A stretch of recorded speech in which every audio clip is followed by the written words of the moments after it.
Activity task বাংলার চতুর্থ শ্রেণীর প্রথম যে প্রশ্নটি রয়েছে সেটি হচ্ছে একটি বাক্যে উত্তর দাও। তো একটি বাক্যে লিখতে হবে, কিন্তু পূর্ণাঙ্গ বাক্যে লিখতে হবে, তোমরা এটা মাথায় রেখো। প্রথম যে প্রশ্নটি রয়েছে সেটি হচ্ছে সন্দেহ নাই মাত্র কোন বিষয়ে কবির মনে কোনো সন্দেহ নেই। তো তোমরা প্রশ্নের উত্তরটা এইভাবে লিখবে যে কবি এই পৃথিবীর বিরাট খাতার পাঠ্য বিষয় থেকে নতুন নতুন জিনিস শিখছেন, তাতে তার কোনো সন্দেহ নেই। প্রথম প্রশ্নের উত্তরের পর দ্বিতীয় প্রশ্ন যেটি রয়েছে সেটি হলো গর্তের ভিতর কে ও বক্তাকে। গর্তের ভিতর কে ও বক্তাকে। তো দেখো তোমরা এভাবে লিখবে যে গর্তের ভিতর কেও, এর বক্তা হলো শিয়াল, এর বক্তাকে, এর বক্তা হলো শিয়াল। এরপর বলছে দেখো তেত্তচান স্কুলে গিয়ে তত্ত্বচান স্কুলে গিয়ে ইয়াসুয়াকি চানকে কোন অবস্থায় দেখতে পেল। তাহলে তত্ত্বচান স্কুলে গিয়ে ইয়াসুয়াকি চানকে কোন অবস্থায় দেখতে পেল। এটির উত্তর দেখো আমরা এভাবে লিখব যে তত্ত্বচান স্কুলে গিয়ে দেখলো ইয়াসুয়াকি চান ফুল গাছগুলোর পাশে দাঁড়িয়ে আছে। কোথায় দাঁড়িয়েছিল? ফুল গাছগুলোর পাশে দাঁড়িয়েছিল। তারপরে রয়েছে দেখো সবাই বললে বেজায় মিঠিয়ে। সবাই বললে বেজায় মিঠিয়ে, তাদের কাছে কোন খাবার বেজায় মিঠে লেগেছিল। দেখো তোমরা এভাবে লিখবে ধুলো বালির কোরমা পোলাও কাদার পিটিয়ে মিছিমিছি খেয়ে সেগুলি তাদের কাছে মিঠে লেগেছিল। লাস্ট যে এখান থেকে দেখো 5 নম্বর যে প্রশ্নটি রয়েছে বক সে চালাকতি চিকিৎসক চুনচু। চুনচু শব্দের অর্থ কি? দেখো চুনচু শব্দের অর্থ হচ্ছে ওস্তাদ। চুনচু শব্দের অর্থ হলো ওস্তাদ, ঠিক আছে। তো তারপরে দেখো ছয় দাগের প্রশ্নে কি রয়েছে? 6 দাগের প্রশ্ন রয়েছে যে 6 দাগের প্রশ্ন দেখো 6 দাগের প্রশ্ন রয়েছে মালগাড়ি কবিতায় কথক কার কাছে মালগাড়ি হওয়ার বর চাইবে। এই প্রশ্নটি অ্যান্সার এভাবে লিখবো আমরা যে মালগাড়ি কবিতায় কথক পরীর কাছে মালগাড়ি হওয়ার বর চাইবে। 7 দাগ সে ঘোর বনে মানুষের নাম গন্ধ নেই, শুধু জানোয়ারের কিলিবিলি। কোন জঙ্গলের কথা বলা হয়েছে? তাহলে জানোয়ার কিলিবিলি করছে কোন জঙ্গলে? দেখো এখানে লুসাই পাহাড়ের জঙ্গলের কথা বলা হয়েছে। এখানে লুসাই পাহাড়ের জঙ্গলের কথা বলা হয়েছে। তো এরপরে রয়েছে দেখো ইচ্ছে করে সেলেট ফেলে দিয়ে অমনি করে বেড়ায় নিয়ে ফেরি। কথকের কি কি ফেরি নিয়ে বেড়াতে ইচ্ছে করে? তাহলে কথক কি কি ফেরি নিয়ে বেড়াতে ইচ্ছে করে কথকের? দেখো এখানে বলছে কথকের চুড়ি ও চিনের পুতুল ফেরি নিয়ে বেড়াতে ইচ্ছে করে। কথকের চুড়ি ও চিনের পুতুল ফেরি নিয়ে বেড়াতে ইচ্ছে করে। এরপর দেখো নিজের ভাষায় উত্তর দাও। তো আমাদের 1 দাগের একটি বাক্যে উত্তর সবগুলো কমপ্লিট হলো। এবার আমরা আসবো নিজের ভাষায় উত্তর দাও। তো নিজের ভাষায় উত্তর দাও। প্রথম প্রশ্নটি কি রয়েছে? নানান ভাবের নতুন জিনিস শিখছি দিবারাত্রি। সবার আমি ছাত্র কবিতায় কবি কিভাবে প্রকৃতি থেকে দিনরাত নানান ভাবের নতুন জিনিস শেখেন। এটিকে আমরা এখন কিভাবে বর্ণনা করব? দেখো এখান থেকে যে সুনির্মল বসুর সবার আমি ছাত্র কবিতায় কবি প্রকৃতি থেকে দিনরাত নানাভাবে নতুন নতুন জিনিস শেখেন। আকাশের কাছ থেকে তিনি উদার হওয়ার শিক্ষা পান, কর্মী হওয়ার মন্ত্র আসে বায়ুর কাছ থেকে, পাহাড়ের কাছ থেকে তিনি মৌন হওয়ার মহান ব্রত পান। মৌন হওয়ার শিক্ষা কার কাছ থেকে পেয়েছিলেন? পাহাড়ের কাছ থেকে মৌন হওয়ার শিক্ষা পান। এরপর সূর্য তাকে আপন তেজে জ্বলার এবং চাঁদ তাকে হাসি মুখে মধুর কথা বলার শিক্ষা দেয়। এরপর রয়েছে দেখো অন্তরকে রত্নাকর করে তোলার হিত আসে সাগরের কাছ থেকে। এছাড়াও নদীর কাছ থেকে আপন বেগে চলার এবং মাটির কাছ থেকে সহিষ্ণুতার, পাষাণের কাছ থেকে কাজে কঠোর হওয়ার এবং ঝর্ণার কাছ থেকে গান গাওয়ার শিক্ষা পান। সর্বোপরি সবুজ বন কবিকে সরসতার শিক্ষা দেয়। ঠিক আছে, এখানে সরসতার শিক্ষা কথাটি লিখবে। তো তারপর রয়েছে দেখো, গাছে ওঠা ব্যাপারটা তাহলে এই রকম। বক্তার অভিজ্ঞতার নিরিখে গাছে ওঠার ব্যাপারটা কি রকম। তো এখানে আমরা এভাবে লিখবো, তত্ত্বচানের অ্যাডভেঞ্চার গল্পে গাছে ওঠার ব্যাপারটা বড় অদ্ভুত। পরিকল্পনা মতো একটি মই এনে গাছে লাগানো হলো। ইয়াসুয়াকি চান নিজে উঠতে পারল না। তত্ত্বচান তাকে নিচ থেকে ঠেলে তোলার চেষ্টা করেও ব্যর্থ হলো। এরপর একটা সিঁড়ির মতন মই এনে লাগালো গাছের গোড়ায়। অনেক কষ্ট করেই ইয়াসুয়াকি চান মই এর মাথায় পৌঁছালো। ভাগ হওয়া ডালে দাঁড়িয়ে তত্ত্বচান মইয়ের মাথায় পেটের উপর ভর দিয়ে শোয়া ইয়াসুয়াকি চানকে কি করলো দেখো, টানতে থাকে। অবশেষে দুজন গাছের ডালে মুখোমুখি দাঁড়াতে পারলো। তত্ত্বচান ইয়াসুয়াকি চানকে আমন্ত্রণ জানালো স্বাগত, এবং ইয়াসুয়াকি চান গাছের গায়ে পিঠ ঠেকিয়ে লাজুকভাবে হেসে বলল, আসতে পারি ভিতরে। অভিজ্ঞতা গাছে ওঠা নিরিখে ব্যাপারটা কেমন সেটা ব্যক্ত করলো আর কি। তো তারপরের প্রশ্ন রয়েছে দেখো, আম বাগিচার তলায় যেন তারা হেসেছে, এ কথা বলা হয়েছে কেন। তাহলে এখান থেকে আমরা কিভাবে লিখবো দেখে নাও।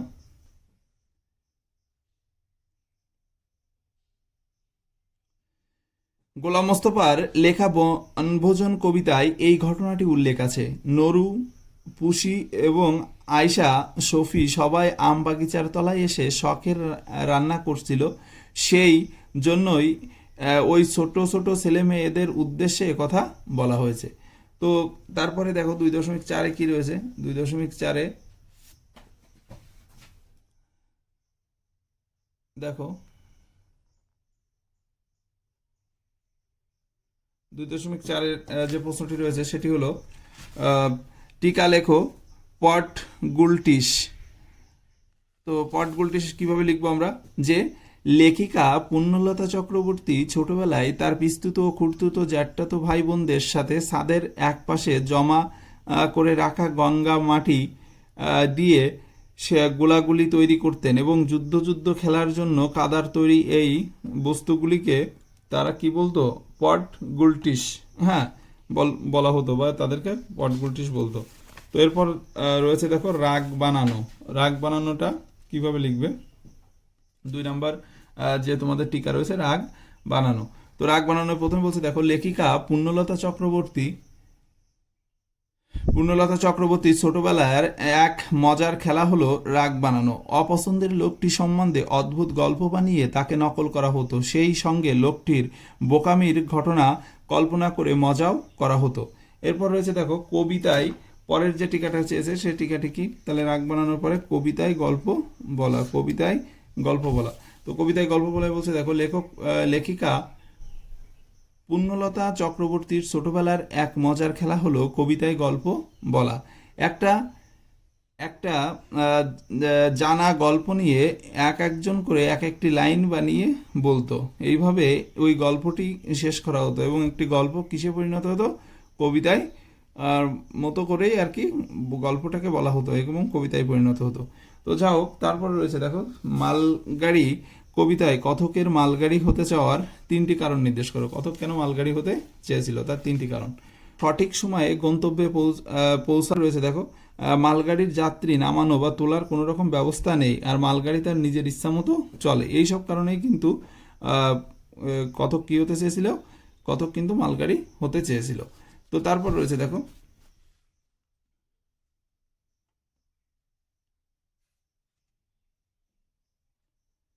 পরের প্রশ্ন, বিচিত্র স্বাদ কবিতায় শিশু মনে কিভাবে বিচিত্র স্বাদ জেগে ওঠে। তো বিচিত্র স্বাদ কবি মনে কিভাবে জেগে উঠছে দেখো, বলছে রবীন্দ্রনাথ ঠাকুরের বিচিত্র স্বাদ কবিতায় শিশুটি রাতে জানালা খুলে দেখে যে পাগড়ি পরে পাহারা ওয়ালা গলি দিয়ে যায় এবং সে হাতে একটি লণ্ঠন ঝুলিয়ে দরজায় দাঁড়িয়ে থাকে। রাত যখন 10-11টা হয় তখন রাস্তার গলিতে কেউ থাকে না। শিশুটিরও ইচ্ছে হয় পাহারাওয়ালা হয়ে গলির ধারে আপন মনে জেগে থাকতে। তো এই প্রশ্নটা শেষ হওয়ার পর 3.1 রয়েছে দেখো, যে নির্দেশ অনুসারে নিচের প্রশ্নগুলির উত্তর দাও। নিচের বাক্যগুলি থেকে সন্ধিবদ্ধ পদ খুঁজে নিয়ে সন্ধি বিচ্ছেদ করো। সন্ধি বিচ্ছেদ আমরা এখন করব। প্রথমটা রয়েছে দেখো, সমুদ্রের একটি নাম রত্নাকর। তো এই বাক্যের মধ্যে সন্ধিবদ্ধ পদ হচ্ছে রত্নাকর। তাহলে রত্নাকরকে যদি আমরা ভাঙি তাহলে কি হবে? রত্নযুক্ত আকর। এরপরের যে দ্বিতীয় বাক্যটি রয়েছে সেটি হলো আমাদের বিদ্যালয় আমাদের গর্ব। বিদ্যালয় বিদ্যাযুক্ত আলয়, এই বিদ্যালয়টি হলো এখানে সন্ধিবদ্ধ পদ। তো সন্ধিবদ্ধ পদ খুঁজে নিয়ে আমাদের কিন্তু আমরা সন্ধি বিচ্ছেদ করে ফেললাম। এরপর তোমার দায়িত্ব সকলকে স্বাগত জানানো। স্বাগত সুযুক্ত আগত, স্বাগত। এরপর রয়েছে দেখো রমেশ শরৎচন্দ্র চট্টোপাধ্যায়ের একটি বিখ্যাত চরিত্র। এখানে রমা যুক্ত ইস সমান হচ্ছে রমেশ। সকলের মতৈক্য হওয়ার সম্ভব নয়। মত যুক্ত ঐক্য, মতৈক্য। তো মতৈক্যর পর দেখো এখানে আমাদের কিন্তু 3.1 সকল সন্ধিবদ্ধ পদ খুঁজে আমরা কিন্তু সন্ধি বিচ্ছেদ করে ফেললাম। এরপর রয়েছে সন্ধি করো। এই দুটি যুক্ত করে আমাদেরকে সন্ধি করতে হবে।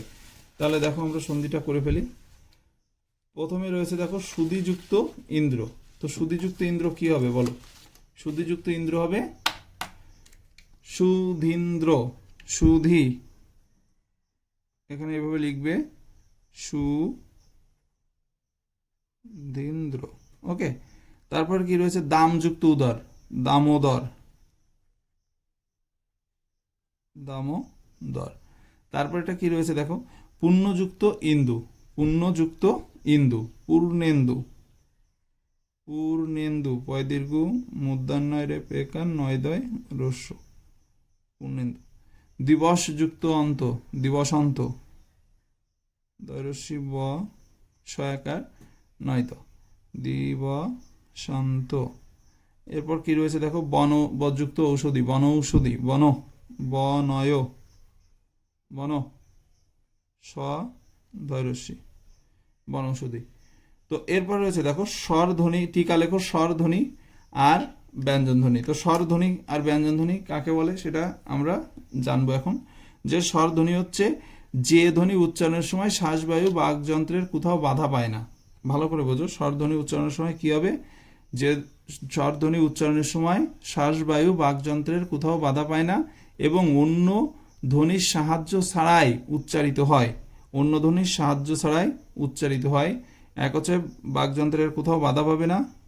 আমরা এটা একটু ছোট করে লিখে দিই যে বাকযন্ত্রের কোথাও বাধা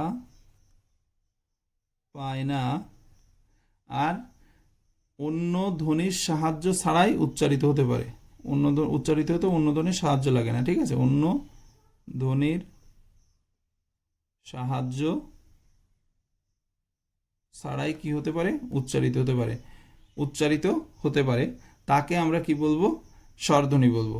আর মানে যখন ব্যঞ্জনধ্বনি হবে তখন তার ঠিক বিপরীত। অর্থাৎ এই যে স্বরধ্বনিগুলোর উদাহরণ কি কি হবে? স্বরধ্বনিগুলোর উদাহরণ হচ্ছে অ, এ, ই, এইগুলো।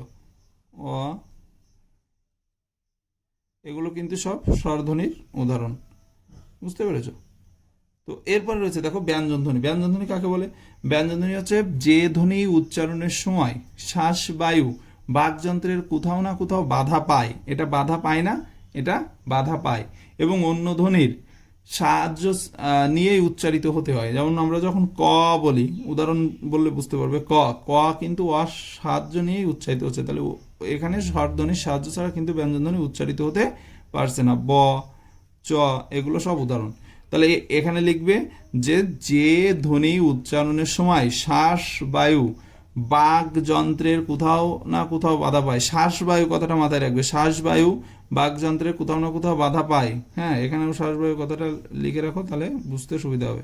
শ্বাসবায়ু কোথাও না কোথাও বাধা পায় তাকে এবং কি হয়? অন্য ধ্বনির সাহায্য নিয়ে উচ্চারিত হয়, তাকে আমরা ব্যঞ্জনধ্বনি বলবো। বুঝতে পেরেছো?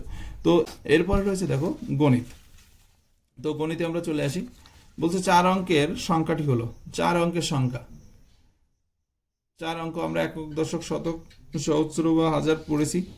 তাহলে আমরা এখান থেকে 4 অঙ্কের সংখ্যাটি বের করব। দেখো প্রথমে শূন্য তো কোনো ভ্যালু নেই, ফার্স্টে শূন্যের কোনো ভ্যালু নেই, তোমরা সবাই জানো। তো সেহেতু এটা কিন্তু 4 অঙ্ক হচ্ছে না। এখানে দেখো দুটো শূন্য রয়েছে, ভ্যালু নেই, অর্থাৎ শূন্যের ভ্যালু সবসময় সংখ্যার পরে হলে কিন্তু তার ভ্যালু আছে, অর্থাৎ 1 2 3 4 এর পরে থাকলে তাহলে 4 অঙ্কের যে সংখ্যাটি সেটি কিন্তু হবে হচ্ছে 3 এর পরে যে 3টে শূন্য রয়েছে সেটি। 6666 সংখ্যাটি শতকের ঘরের অঙ্কের স্থানীয় মান কত? তো শতক, একক, দশক, শতক, শতকের ঘরে হচ্ছে 6 রয়েছে, তাহলে শতকের ঘরে স্থানীয় মান কত হবে? 600। তারপরে দেখো রয়েছে 5000 শূন্য শতক 4 দশক 5 দশক 5 সংখ্যাটি হলো, দেখো 5000 শূন্য শতক, তাহলে 5000-এর শূন্য শতকের ঘরে কি থাকবে? শূন্য। 4 হবে দশক, দশকের ঘরে কি থাকবে? 4। আর 5 সংখ্যাটি, 5, এই যে 5 আছে এককের ঘরে, ঠিক আছে, সংখ্যাটি হলো, তাহলে 5000 শূন্য শতক 4 দশক 5 সংখ্যাটি হলো 5045। বুঝতে পেরেছো? তারপরে রয়েছে দেখো 3 5 4 7, এই 4টি অঙ্ক নিয়ে গঠিত সব থেকে বড় অঙ্কের সংখ্যাটি কত? তো সবচেয়ে বড় যেটি রয়েছে আমরা আগে এই সংখ্যাগুলির মধ্যে সেটিকে আগে লিখবো আমরা। তাহলে সবচেয়ে বড় রয়েছে 7, তারপরে 5, তারপর 4, তারপরে 3, অর্থাৎ 7543। এরপর রয়েছে দেখো সত্য মিথ্যা, এই গুণটিকে 76 × 50, 5-এর গুণটিতে গুণফলের দশকের ঘরের অঙ্কটি হলো 0। তো এটাকে আমরা করে দেখি আগে। হ্যাঁ, এখানে দেখো আমরা এখানে করলাম, দেখো করে দেখি যে গুণটা করলে কি মান আসছে। তো 76 × 50 আমরা 0 দিয়ে প্রথমে গুণ করে তারপর দেখো 5 দিয়ে গুণ করলে আমাদের পেলাম 3800। 3800 পাশের গুণটিতে গুণফল দশকের ঘরের অঙ্কটি হলো 0, তাহলে একক দশক, তাহলে দশকের ঘরের অঙ্ক আসলে 0, তাহলে এটা কি হবে? সত্য। তাহলে তোমরা এখানে লিখবে যে এটি সত্য। বুঝতে পেরেছো? তাহলে এখানে কি লিখবে? হ্যাঁ, এটি হচ্ছে সত্য। সত্য মিথ্যা লেখো, ট্রু আর ফলস লিখতে হবে তোমাদের কিন্তু। তাহলে সত্য হলে এটি লিখতে হবে ট্রু, অর্থাৎ টি। এরপরের যে অঙ্কটি রয়েছে সেটি দেখো যে 9 × 11 গুণফলটি 7 × 11 গুণফল থেকে 22 বেশি। তাহলে দুটো আলাদা আলাদাভাবে গুণ করে দেখো। 9 × 11 হচ্ছে 99, 7 × 11 হচ্ছে 77। তাহলে এখান থেকে আমরা 99 থেকে যদি 77 মাইনাস করি তাহলে কি হবে? দেখো তো 2 2, অর্থাৎ 22। তাহলে আসলেই 22 বেশি, তাহলে এটাও কি হবে? এটিও হবে ট্রু। হ্যাঁ, তোমরা টি লিখবে। তারপরে রয়েছে দেখো 203 সংখ্যাটিতে 0 এর স্থানীয় মান 10। ভালো করে বোঝো, 203 সংখ্যাটিতে 0 এর স্থানীয় মান 10। এখানে দেখো 203 এর সংখ্যাটিতে 0 এর স্থানীয় মান কিন্তু কিসে রয়েছে? 0 এর স্থানীয় মান একক, দশক, হ্যাঁ, শতক। তাহলে 0-র সাথে কোনো কিছু গুণ করলে তো সেটা 0 হয়, তাহলে 0 এর স্থানীয় মান কিন্তু 10 হচ্ছে না, তার মানে এটা কি হবে? এটা হবে ফলস। বুঝতে পেরেছো? এরপর রয়েছে দেখো 999 এর পরের সংখ্যাটি 3 অঙ্ক বিশিষ্ট সংখ্যা, 3 অঙ্ক বিশিষ্ট সংখ্যা। তাহলে 999 এর পরের সংখ্যাটি 3 অঙ্ক বিশিষ্ট সংখ্যা কি করে হবে? কারণ কি 999 তো একক, দশক, শতক 3 অঙ্ক, এর পরের সংখ্যাটি অবশ্যই 3 অঙ্ক বিশিষ্ট হবে না, তাহলে এটাও হবে ফলস। তাহলে এটা কিন্তু এফ লিখবে। প্রথম স্তম্ভ আর দ্বিতীয় স্তম্ভ মিলাও। তো প্রথম স্তম্ভ দেখো এখানে 2000, 2300 আর এখানে 40 আর 5, তাই তো? মানে মোট কত হচ্ছে? এই যে 2350 থেকে 5 কম, এখানে দেখো কত হচ্ছে মোট? 2345। তাহলে 2345 হচ্ছে 2350 থেকে 5 কম, তার মানে এটার সাথে কি মিলবে? এটার সাথে মিলবে শেষেরটা। ওকে, তারপরে রয়েছে দেখো 2435, 2435, এখান থেকে আমরা এটা মিলিয়ে দেবো। আর লাস্টে রয়েছে দেখো 2354। তো 2354কে যদি আমরা ভাগ করি, মানে এভাবে লিখি, তাহলে কিন্তু এভাবেই আসে যে 2354। বুঝতে পেরেছো? তো আমাদের এটাও মিলানো হলো। এরপর রয়েছে দেখো ফাঁকা ঘর পূরণ করো। ফাঁকা ঘর কিভাবে পূরণ করব? ফাঁকা ঘরগুলো পূরণ করি। দেখো প্রথমে রয়েছে কত, আমরা এভাবে খাতায় তুলে নিই, 3587। আর এখানে দেখো তুমি আমাদের কিন্তু এখানে মান আসবে কি, আমরা এখানেই করে দিই। এখানে 7 আছে, এখানে কি বসালে এটা 7ই থাকবে, তাহলে এটাও 0 বসবে। ঠিক আছে, তাহলে 0 7 যোগ 0 যোগ 0 সমান 7। ওকে, এরপর রয়েছে দেখো 8 আর 4 12, 12 আর এখানে কত বসালে, এখানে 5 আছে, তাহলে 12 অবশ্যই 12-র সাথে কত যোগ করলে 15 হয়, 3, তাহলে 15 অর্থাৎ 5, 15 হলে 5 আসবে, হাতে থাকলো 1, 5 আর 2 7 আর 3 10, তাহলে 10 আর হাতে ছিল 1, 11, 11, তার মানে এখানে কত বসবে 1, আর এখানে দেখো 3 আর একে 4 আর একে 5। বুঝতে পেরেছো? তাহলে এভাবে কিন্তু এটি করতে হবে। বলছে আজ শিশু দিবস, আমাদের স্কুলের বড়দি স্কুলের প্রত্যেক শিশুকে লজেন্স এবং বিস্কুট খাওয়াবেন। দিদি দোকান থেকে 670 টাকার বিস্কুট এবং 775 টাকার লজেন্স কিনবেন। দিদির কাছে 1000 টাকা আছে, তার কত টাকা লাগবে? তাহলে মোট এই দুটি টাকার জিনিস কিনছে, বিস্কিট আর এদিকে লজেন্স, এই দুটি তোমরা কি করবে, সুন্দর করে যোগ করে নাও। হ্যাঁ, তাহলে আমরা এখানে কত কত যোগ করব, 670 আর 775। হ্যাঁ, এ দুটি যোগ করছি, তো যোগ করলে কত হয়, 5 7 14 7 14 1400 কত হচ্ছে 45 টাকা। দিদির কাছে আছে কত টাকা, 1000 টাকা। তাহলে 1445 থেকে আমরা কি করব, 1000 টাকা মাইনাস করে দেবো, তাহলে কত হচ্ছে 445 টাকা। তাহলে দিদির আর কত টাকা লাগবে, তাহলে দিদির আর 445 টাকা লাগবে।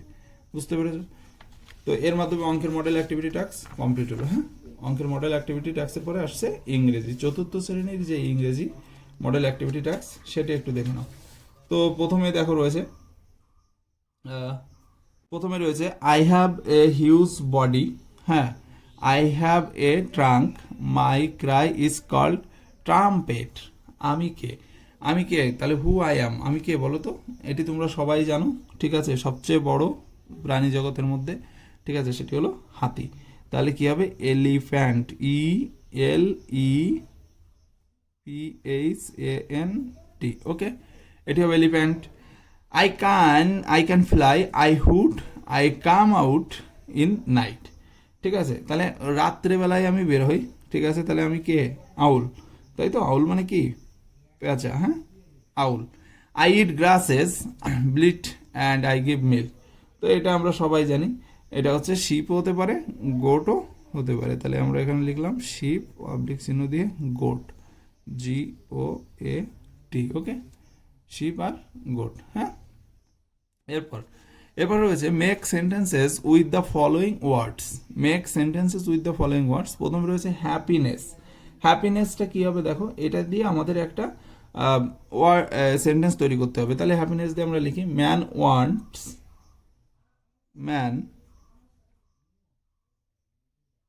বা every man wants happiness,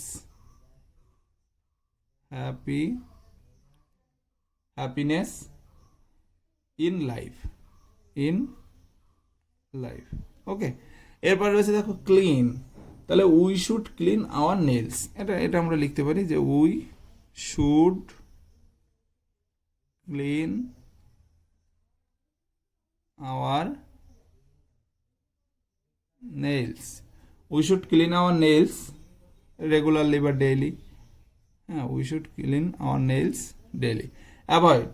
avoid দিয়ে কী করতে পারি, অ্যাভয়েড মানে হচ্ছে এড়িয়ে চলা, পরিত্যাগ করা। তাহলে we should avoid evil company বা bad company, we should AVOID avoid bad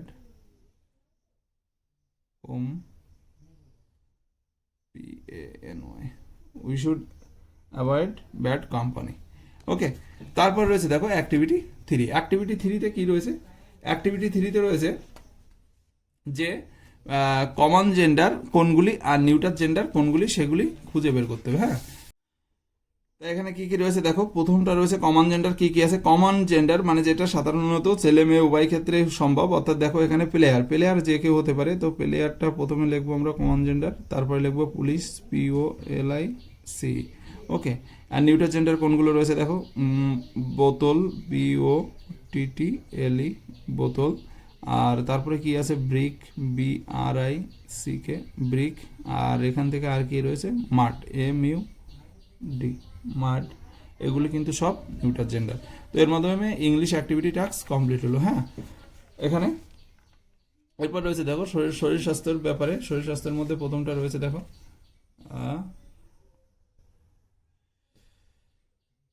আমাদের স্কুল শূন্যস্থান পূরণ করতে বলেছে। দেখো প্রথম থেকে আমরা লিখে নিয়েছি যে শূন্যস্থান পূরণ করার জন্য তোমরা এভাবে উঠাবে যে আমাদের স্কুল, হ্যাঁ, পাঁচিলিতে ঘেরা, দিনভর ছোটাছুটি করে বালকেরা। তাহলে প্রথমটাই কি হবে? বালকেরা। হ্যাঁ, শূন্যস্থানে হবে বালকেরা। তারপরে রয়েছে দেখো পরেরটা যে আমাদের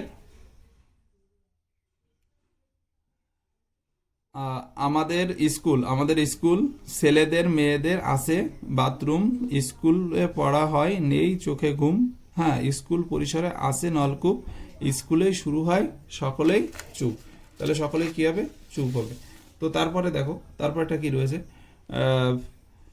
সকলেই চুপ, তাহলে এখানে হবে চুপ, সকলেই চুপ, চরসু প, চুপ। আর এটাই হবে বালকেরা, বালকেরা। ওকে, এটা হবে বালকেরা। তো তারপরে দেখো তিনের যে গ দাগ রয়েছে, গ দাগে কি আছে? আমাদের স্কুল বজ্র ফেলার আছে ছোট ডাস্টবিন, হাত ধুতে চাও বুঝি রয়েছে বেসিন, কারণ আমরা স্কুলে বেসিনে হাত ধুই। ঠিক আছে, তো বেসিনের পরে কি রয়েছে দেখো আমাদের স্কুল মিড ডে মিলের ব্যবস্থা আছে নানা, হ্যাঁ, ভালো করে ধুয়ে নিই থালাবাটি, বুঝতে পেরেছো? থালাবাটি খানা, হ্যাঁ, থালাবাটি খানা, খয়াকার নয়াকার খানা। এরপরে কি রয়েছে?